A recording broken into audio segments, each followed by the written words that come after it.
Hey everybody, my name is Jeff Lambert, and I want to thank you for tuning in to Rounders, a history of baseball in America.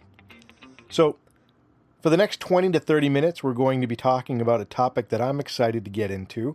There was a lot of research that went into this one, and I found out a lot more than I thought I would on the topic. So I'm thinking of splitting this into 2, maybe even 3 parts. Let me know what you think after we go through this if you'd like to hear more. But before we get into the story for today, I do have some special thanks that I want to give. We've had some people participating more and more on the social media posts. We've been doing a Tuesday trivia question now, I think every week for the past month.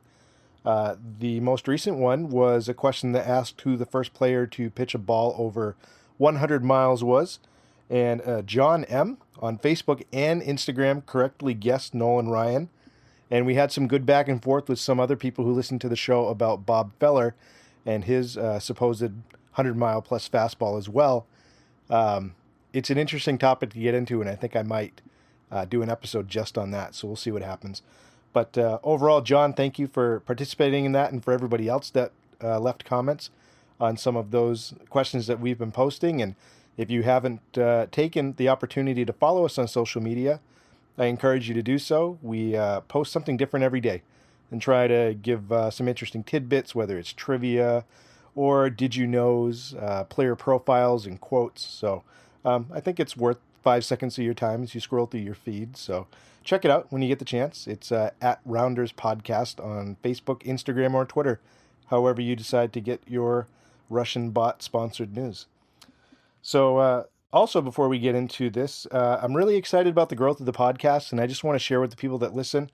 We hit 1,000 listens for the month of January, which is really exciting to me because if you go back to October, I think I had a total of 50 for the entire series, and we had 1,000 in 1 month, and the past 4 episodes have all gotten over 100 listens. So the growth is happening, and I'm really grateful for everybody that takes 20 to 30 minutes of their day to tune into an episode. So here's to better and bigger things as we go forward. So with that, let's go ahead and jump into our main topic. Fans behaving badly.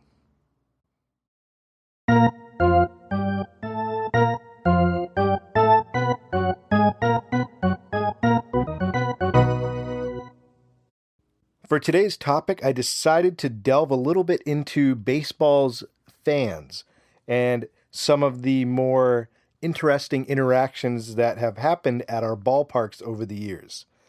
And there were so many stories that I came across about fans that were disrupting baseball games in different ways, and some were funny, some were shocking, some were just downright disturbing. And I think overall, as I went through and researched this topic, I appreciated baseball for the power it can have to bring people together in tribes. And that certainly has positive effects, but it also has negative effects too. And those are usually found when people become hostile to those who are in these other tribes. And, healthy competition is a good thing. Pride in your city is a good thing. But there were a lot of disturbing stories that I came across of things that happened, even outside of games, after games, at bars, or conflicts that happened in public places between fans for wearing a hat or making a comment. And it's just, it makes you sad to see that people can take their love of something and twist it so differently from where it started. So I decided for this episode that I was going to focus on stories of fans that caused disruptions within official baseball games, official MLB games. And I decided to stay away from those interactions where I was talking about where there were fans or players in altercations that happened outside of games. So I'm going to go through these in chronological order, and we're going to start off back in 1901. There was a game between the Orioles and the Tigers, and this game took place in Baltimore. So it was the bottom of the 4th inning, and the Tigers were leading by a score of 7-4. The leadoff batter for Baltimore was called out at first base on a close call. Now, Orioles players were not happy about this call, so they surrounded and began arguing with the umpire who made the call, and that eventually led to a bench-clearing brawl. Now, so the players aren't happy. They start fighting each other. The umpire's involved. The fans decided to get involved too. So they decided to invade the field and started getting into the fight with the players and the umpires who were desperately trying to protect themselves. So it got so bad that fans, in addition to invading the field and getting in altercations with the players, they decided, you know what, at this point, we're not going to get our money back for the game, so let's do something about that. So they decided to go over and storm the box office so they could get refunds for their tickets, which worked. Now, the umpire who made the original call was assaulted by fans as he escaped. He was able to get to the groundskeeper's office, where he locked himself in, and he stayed there for over an hour before the crowd thinned out and he was able to leave peacefully. Now, out of this whole event that occurred, there was only one fan that was arrested, and he was escorted off the field by police. He was fined $100. Keep in mind, this is 1901, so that's a lot of money. He was fined $100 for disorderly conduct, and the game was ruled a forfeit in favor of the Tigers. So that's the first event we have where you have fans actively getting on the field and causing that level of a disruption. At least the one that was to that scale to this point, recorded in such a way. So that's event number 1. Let's take a look at our second event, which occurred in 1940, and it was a game that featured the Brooklyn Dodgers at Ebbets Field. Now, this story was recounted by a judge named Samuel Lebowitz, and he told this recounting of something that he remembered at his old age in 1978. So he was telling the story 38 years after it happened. Now, he remembered being at this game in 1940, and he remembered that there was a fan that jumped onto the field after a bad call by an umpire. Now, this fan ran over to the home plate umpire, knocked him over, and started punching him repeatedly. Now, the umpire, who was much taller and heavier than the fan, after the game refused to press charges, which is just, confusing at first glance because this fan came onto the field, knocked him over, hit him repeatedly, and basically embarrassed him in front of everybody in the stadium, not to mention committed an act of violence against an umpire. But the umpire refused to press charges. Well, it came out shortly after that the umpire was actually a professional boxer on the side, and he didn't want his reputation to be besmirched by the event. But that was too little too late, because every newspaper in the country ran that story on the front page. So there was this embarrassing picture of this fan, the smaller fan, standing over this umpire, just wailing on him. That was on all of these front pages. So it was embarrassing. The umpire certainly didn't save face from it. So that's that story. So years later, that same fan who punched out the umpire is in court for a completely separate reason. And he's standing in front of Judge Lebowitz. And the judge remembers his face, from the game and the photos that ran in the newspaper, but he can't quite place it yet. So he asked the man if he's a baseball fan. And the man replied, "Yeah, I am." So then the judge asked the man if he was a Dodgers fan. And the man said, "Yeah, I'm one of the best." So then the judge said, quote, "Hey, you're the fellow who jumped the umpire that day. I thought I recognized you," end quote. "That was me," said the man. And Judge Lebowitz said he was beaming, reliving his hour of glory. So the judge said, quote, to the man, quote, "I'm a Dodger fan myself, and I know what the umpires can do to us. But to jump out on the field and slug one of them, are you really as hot a fan as that? Did that decision," I forgot what it was, "did it make you lose your head altogether?" End quote. The man responded, quote, "I'm a good fan. I can get excited.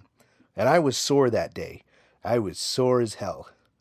It was a lousy decision and it burned me up. But, to tell you the truth, Judge, I had a partner working in the stands that day." End quote. So this fan, admittedly to a judge, which is, I guess, is surprising in itself, recounted that it wasn't necessarily because of the fact that he was upset about the call, although it factored into it. This guy was trying to create a diversion so his buddy in the stands could lift more wallets and fish some money out of more purses. So it was a two-man game, and one man's job was to create that event that took everybody's eyes away from the second man. And it seemed to have worked.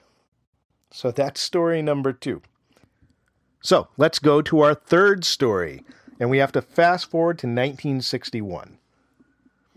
The New York Yankees are playing the Cleveland Indians, and this event takes place at Yankee Stadium. So the game is tied, and it's the bottom of the 7th. Indians pitcher Bobby Locke is on the mound, and he begins the inning by walking Yankee legend and baseball legend in general, Mickey Mantle. So Mantle takes first base. At that point, 2 Yankees fans decided to jump out of the outfield bleachers, and they began sprinting towards Indian center fielder Jimmy Piersall. Now, Piersall, when he was interviewed about the event after the game, stated, quote, "I knew I was in trouble right away. They were yelling, 'We'll get you, you nut,'" end quote. So with their fists cocked, both fans attempt to punch out Jimmy Piersall. But Piersall was ready. He hit one of the attackers, gave him a nice left hook right to the eye, and he landed another right on the other attacker's head. So both guys are down. Going back to Piersall, he said, quote, "I hit that first guy good. My dad would have been proud of me. I finally won one," end quote. And just to give a little perspective on that, Jimmy Piersall's father had actually passed away the previous week, so it was still very fresh in his memory.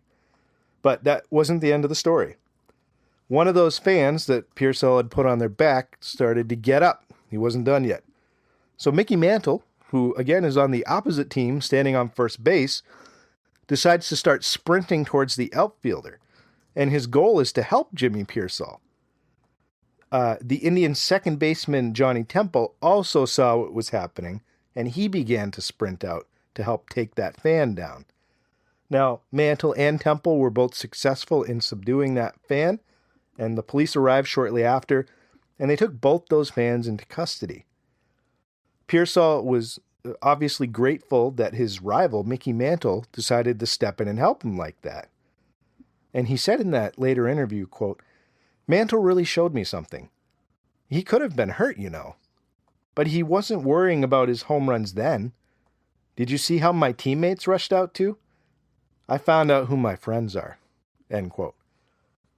Reporters talked to Mickey Mantle after the game too to see what was going through his head when that happened.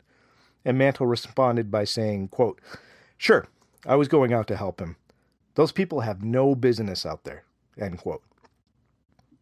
So 3 stories up, 3 stories down, folks. I have a couple more that I think you'll enjoy, but let's take a quick break for the 7th inning stretch.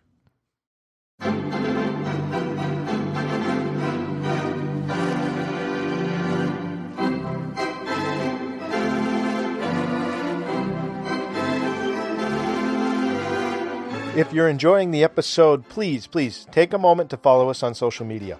We're on Facebook, Instagram, and Twitter at Rounders Podcast. That's one word, Rounders Podcast. Every day, you're going to get photos, quotes, trivia, and other interesting stories from baseball's rich past right in your feed. And if you want to support me financially, you can do that through a service called Anchor. Anchor has a secure payment option through Stripe, a trusted name in online payments. So you can send me a donation safely and easily simply by going to anchor.fm/rounders. If you have just $5 a month, you can help me pay some bills and devote more time to cranking out more episodes for you to enjoy. Each episode takes approximately 5 to 7 hours of research, recording, and editing, so your support does help me keep this show going.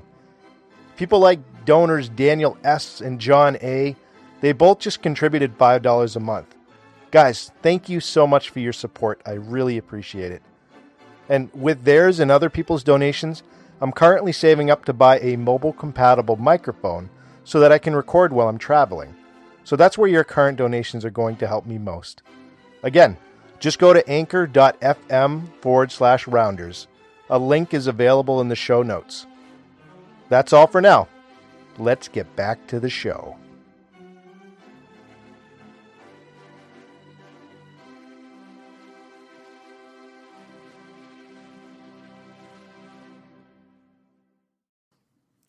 And welcome back, everybody.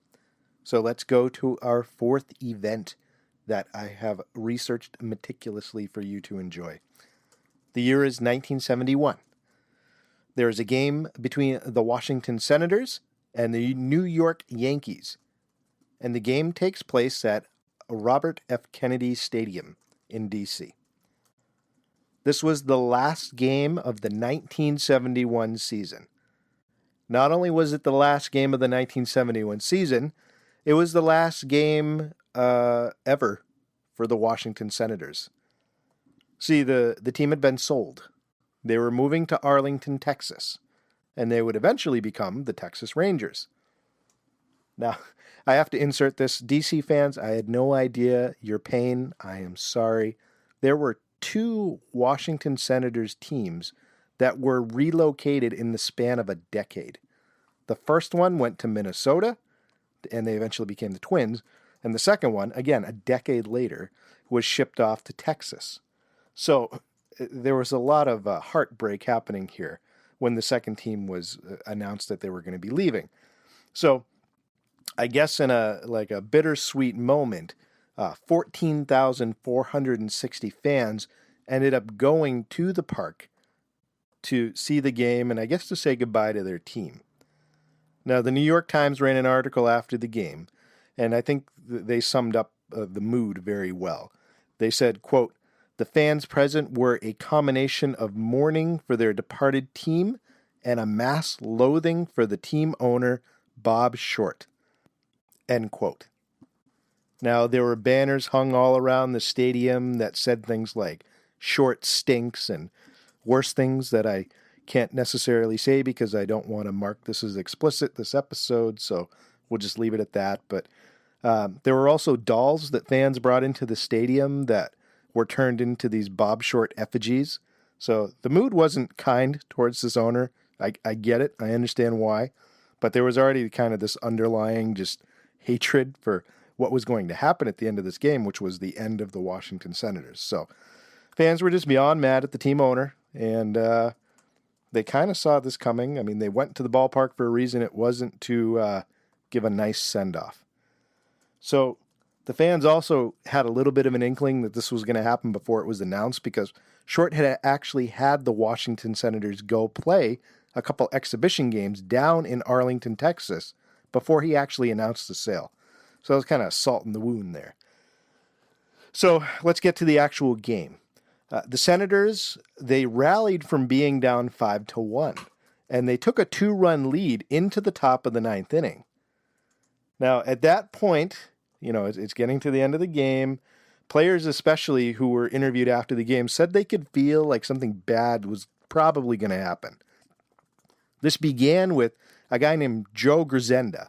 He was the closer, the closing pitcher for the Senators, and he was the one that took the mound in the 9th inning.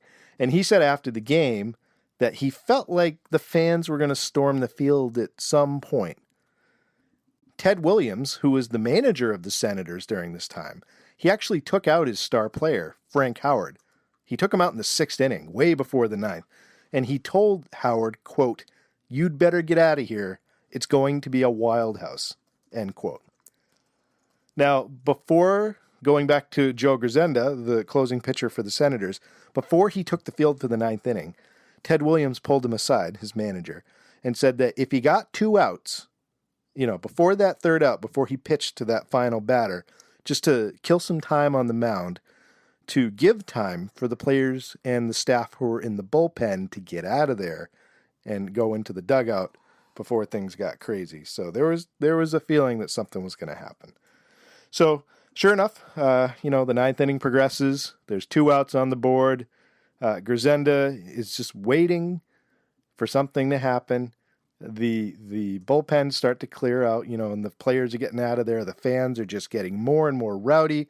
He looks over at the on-deck circle, and he's just waiting there impatiently. And the Yankees batter who's due up next, his name's Horace Clarke, he's just standing there.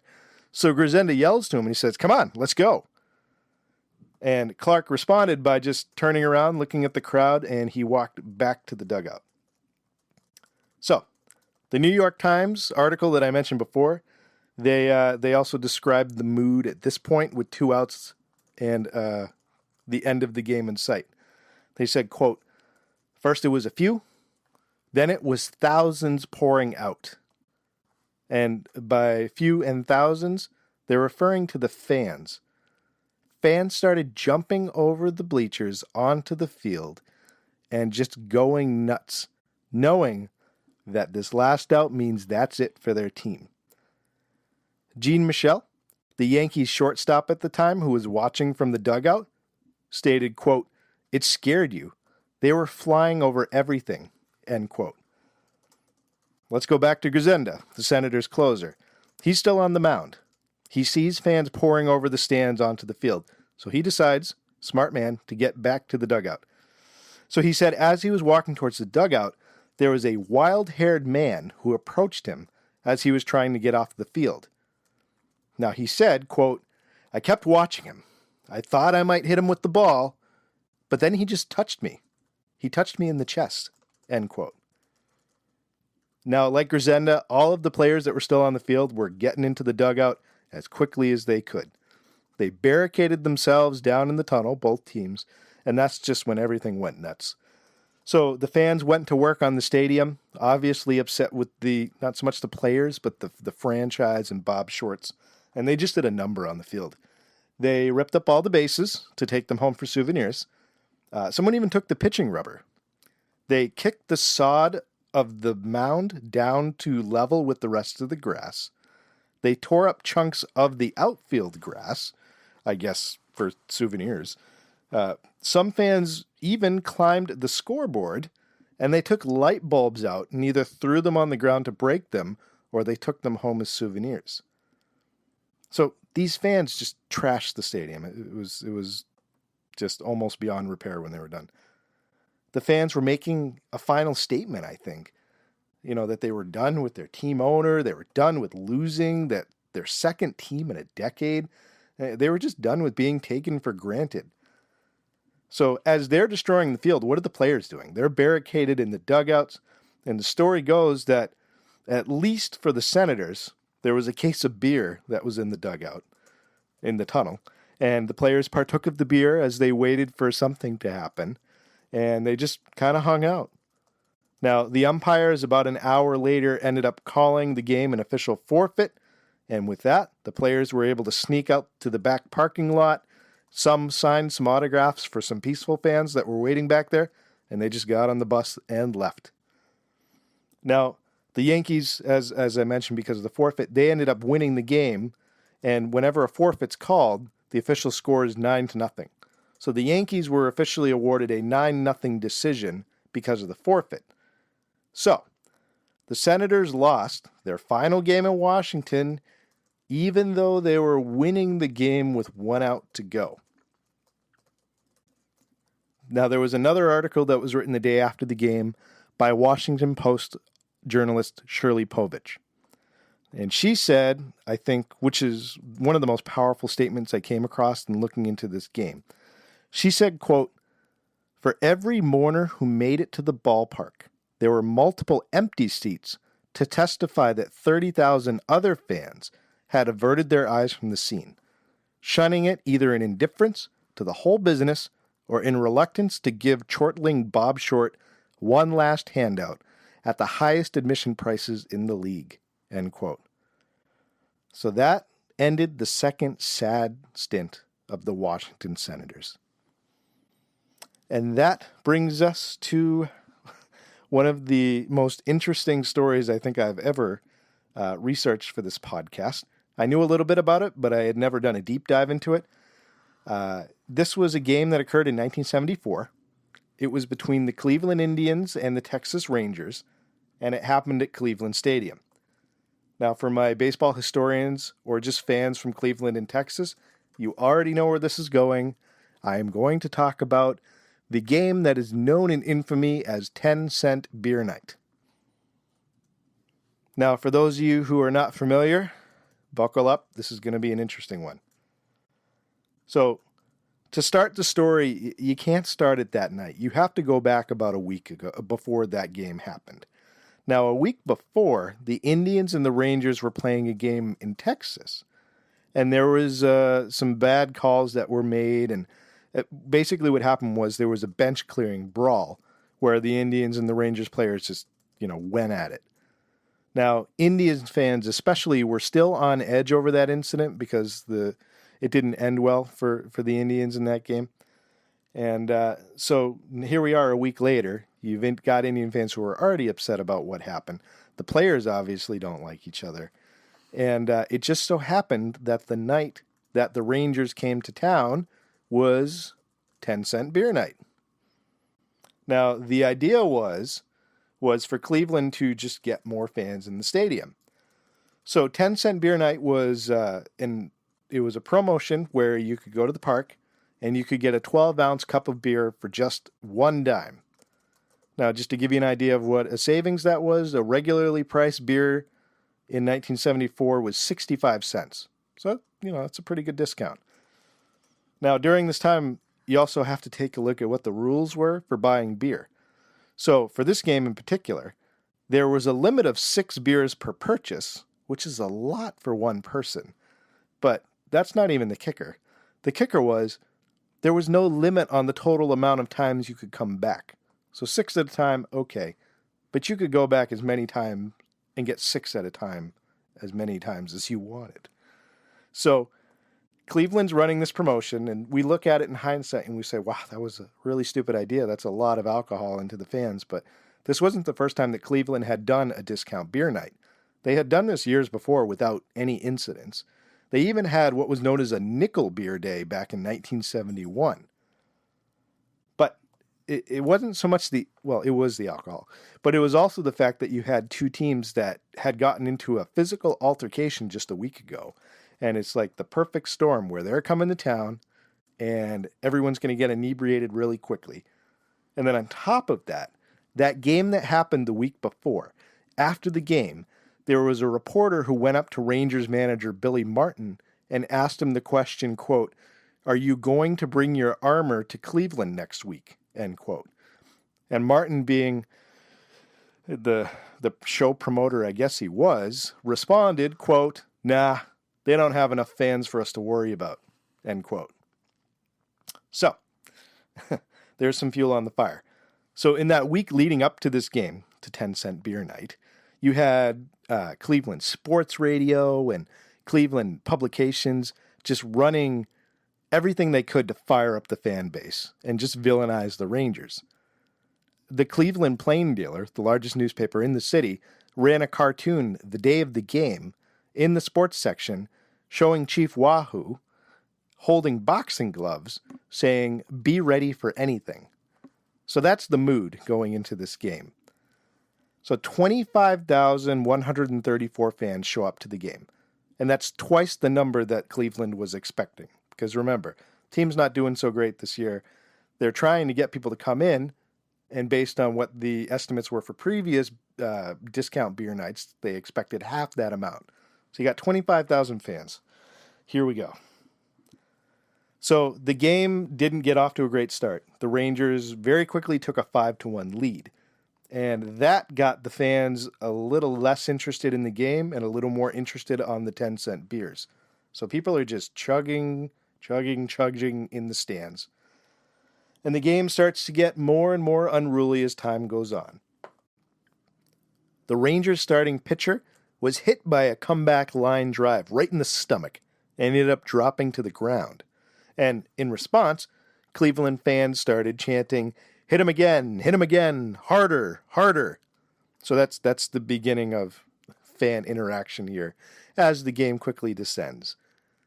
Shortly after, a woman jumped onto the field, ran to the Indians' on-deck circle, and flashed her breasts for the entire crowd to see.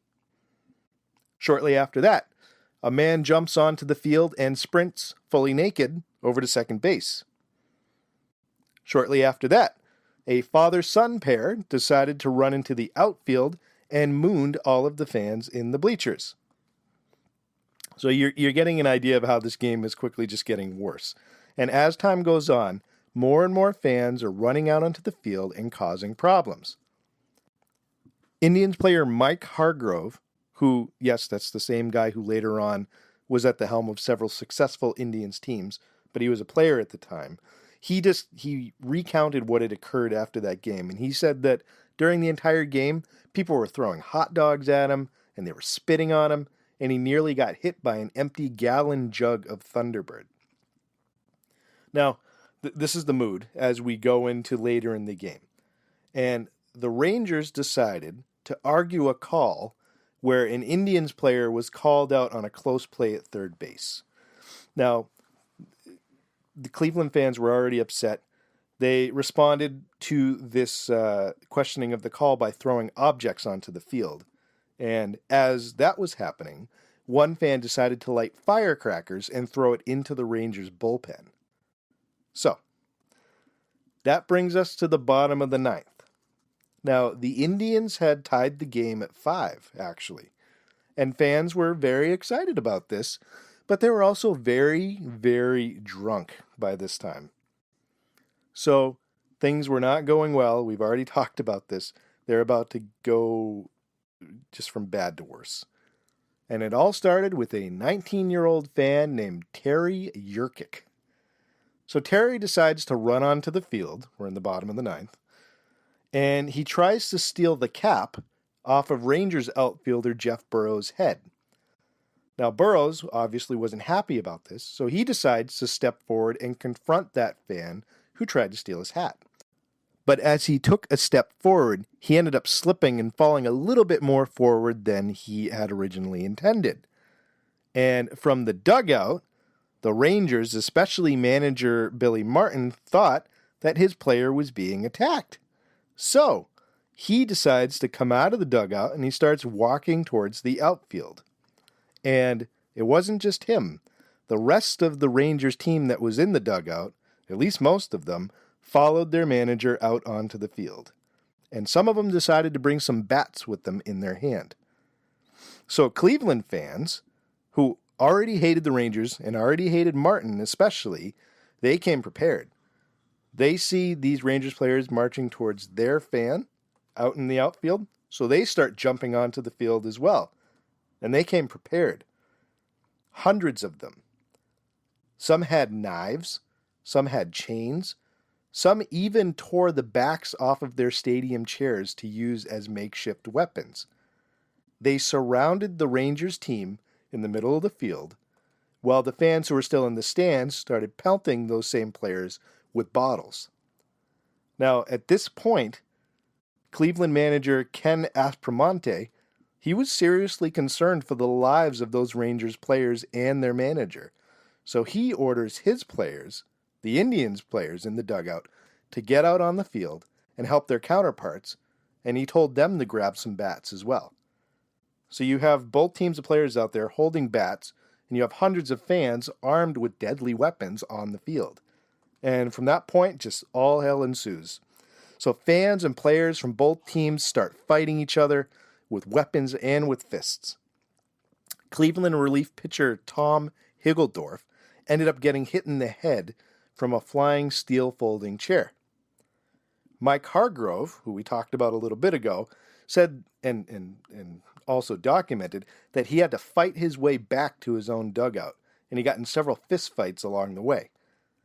So both teams somehow managed to get back to their dugouts, and they barricaded themselves in, and those players were protecting one another from these fans who were just drunk and angry and, well, weaponed up. So they hunker down, they wait for help. In the meantime, fans just went nuts on the stadium. They stole all the bases, they threw rocks, they threw cups, bottles, radio batteries, anything that wasn't bolted down they started chucking around the field. Now, the head umpire, Nestor Chilek, and I feel bad for this guy, decided to end up calling a forfeit, obviously. During the event where he was trying to figure out what to do when this all just went awry, he actually suffered a cut to the head from a flying stadium seat, and he got a cut to the hand from a flying rock. He was interviewed after the game, and he called the fans uncontrollable beasts and stated that he'd never seen anything like what had happened except in a zoo. Now, during the riot where the fans were just out on the field, the announcers for the Cleveland Indians, they continued to call the riot events live on the radio. So if you were sitting at home, you could hear exactly what the announcers were seeing. That happened for a little while, and then the Cleveland police eventually had to show up and restore order. So after the game, huge debacle, everybody wants to blame someone else for what happened. The Indians general manager, a guy named Phil Segui. If I have a Cleveland fan, let me know if I'm saying that right. He blamed the umpire for losing control of the game. So it's all your fault. You lost control of the game. That's why the fans went nuts. The Sporting News decided to run an article that Segui was responsible, obviously, for hosting a 10-cent beer night for that particular game. So blame is being thrown every which way. The American League president ended up stepping in, and he did make a comment on the situation, and he said, quote, "There was no question that beer played a part in the riot," end quote. Yeah, obviously. So that was the extent of what occurred. Outside of the forfeit, no other action was taken. In fact, Cleveland held another 10-cent beer night 2 weeks later, and 41,848 fans showed up for that. But there was one change to the rule. They limited those beers to 2 cups per person. So I guess they learned a little bit from their mistakes. And with that, folks, I am going to have to stop. I have some other great stories that I want to share with you on this topic, and I really think I'm going to do a part 2. So stay tuned for that. If you'd like to hear more on this topic, let me know. Maybe I'll dive in and do a part 3. I'm only at the 1970s, and I didn't even get to Disco Demolition Night. So if you're interested in hearing a little bit about that episode, you can go to episode 11, which is about Bill Veeck, and I do talk about that briefly. But I think I'm going to do more of a comprehensive recap of that in another episode. But for now, that's all for tonight. So, thanks for listening. I appreciate your support. And remember, there are only 2 seasons, winter and baseball.